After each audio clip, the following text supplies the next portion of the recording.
கோயிலுக்கு தான் போவார். அங்க போய் சாமி கும்பிடணும் பார். ஊதுபத்தி ஏற்றி வைத்து கற்பூரம் ஏற்றி தேங்காய் உடைத்து எனக்கு திருநீர் பூசி விட்டு தான் பிரச்சாரத்தை தொடங்குவார்.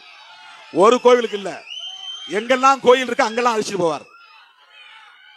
நடராஜர் கோவிலுக்கு அழைச்சிட்டு போவார், காளியம்மா கோவிலுக்கு அழைச்சிட்டு போவார், விநாயகமூர்த்தி கடவுளுக்கு அழைச்சிட்டு போவார். அவருடைய உணர்வுகளை நான் ஒருபோதும் காயப்படுத்தியதில்லை. அழைக்கிற இடமெல்லாம் நானும் போவேன். திருநீர் பூசுவதையும் குங்குமம் விடுவதையும் நான் ஏற்றுக்கொள்வேன். ஆழம் எடுப்பதையும் நான் ஏற்றுக்கொள்வேன்.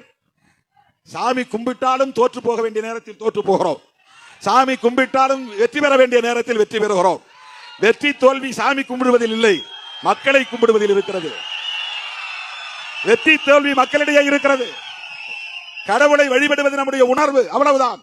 கடவுளை வழிபடுவது நம்முடைய அவ்வளவுதான். இஸ்லாமியர்கள் விக்கிரகம் இல்லாமல் வழிபாடு செய்கிறார்கள், இந்துக்கள் உருவத்தை வைத்து வழிபாடு செய்கிறார்கள். ரெண்டும் வழி